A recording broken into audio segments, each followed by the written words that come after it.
आइए नजर डालते हैं आज की खास खबरों। खबर मध्य प्रदेश के बालाघाट से आगामी लोकसभा चुनाव को लेकर बालाघाट सिवनी लोकसभा सीट को लेकर आज आखिरी तारीख और अंतिम समय 3 बजे तक का था। भाजपा, कांग्रेस, बीएसपी, गोंडवाना गणतंत्र और अन्य पार्टी भी नामांकन किया दाखिल, जिसमें एक से अनोखा पहल दिखाई दिया। पत्रकारों के द्वारा 2 प्रत्याशी सामने आए हैं। सूरज बमरेह फिरोज खान ने भी नामांकन पत्र दाखिल किया, जहां पर समस्त पत्रकार मिलकर नामांकन दाखिल किया। आखिरकार क्यों पड़ा पत्रकारों को लोकसभा चुनाव लड़ने की तैयारी, आइए जानते हैं उन्हीं की जुबानी।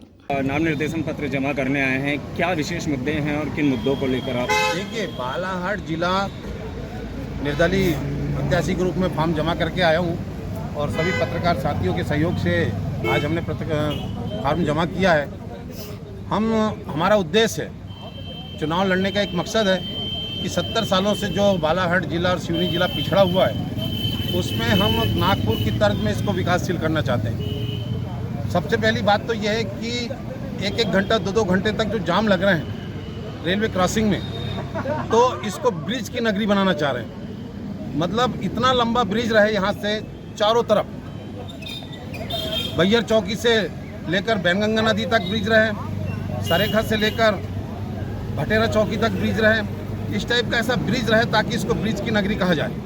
और जब ब्रिज की नगरी ये कहा जाएगा तो ये समझो ये बहुत सुंदर लगेगा, लेकिन इसके पहले किसी नेताओं का ध्यान नहीं था। मैं आपसे कहना चाह रहा हूँ, यहाँ कम से कम लाखों की तादाद में बेरोजगार युवा भाई हैं, और यदि ये हमारे जो नेता हैं, जिसके पहले सांसद रहे, चाहे इसके पहले विधायक रहे, मंत्री रहे, अगर ये चाहते तो इनकी बेरोजगारी दूर हो सकती थी, लेकिन इन लोगों ने कभी नहीं सोचा।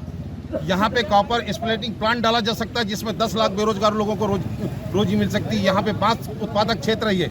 यहाँ पे कागज का कारखाना डाला जा सकता है, जिसमें बेरोजगारों की बेरोजगारी दूर होगी।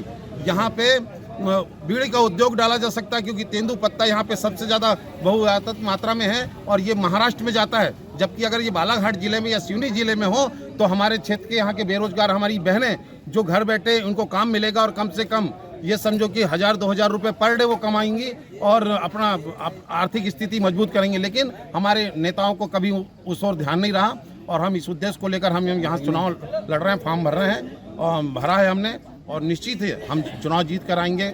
और जब चुनाव जीत कर आएंगे तो बालाघाट जिला और सिवनी जिले का विकास करेंगे। ग्रामीण के लिए क्या सोचे आपने? ग्रामीण, मैंने बताया ना, ये सबसे पहली बात ये है कि यहाँ पर तेंदुपत्ता बहुत में है, लकड़ी यहाँ पे है, बांस यहाँ पर है ना, कोयला यहाँ पर है। यहाँ पे उद्योग धंधे डाले जा सकते हैं, लेकिन हमारे पूर्व जो नेता रहे उनने कभी इस ओर ध्यान नहीं दिया, और हम यहाँ पे इसको औद्योगिक नगरी बनाना चाहते हैं। आप भी पत्रकारों के लिए तो पत्रकार, देखिए, सबसे ज़्यादा हमारे पत्रकार भाई प्रताड़ित हो रहे हैं। वो शासन से, प्रशासन से, अधिकारियों से उनके ऊपर एट्रोसिटी एक्ट लादा जा रहा है, जबकि पत्रकार किस मुसीबत से कैसे मेहनत करके वो अपनी रोजी रोटी चलाते हैं, अपने परिवार का पालन पोषण करते हैं, और जनता की आवाज़ को शासन तक और शासन की आवाज़ को जनता तक पहुंचाने का काम कर रहे हैं। उसके बाद भी वो लोग परेशान हो रहे हैं। यहाँ पे एक पत्रकार भवन नहीं है, और पत्रकार भवन सबसे पहले हम चाह रहे हैं कि सिवनी जिले में भी पत्रकार भवन हो, बालाघाट जिले में भी हो,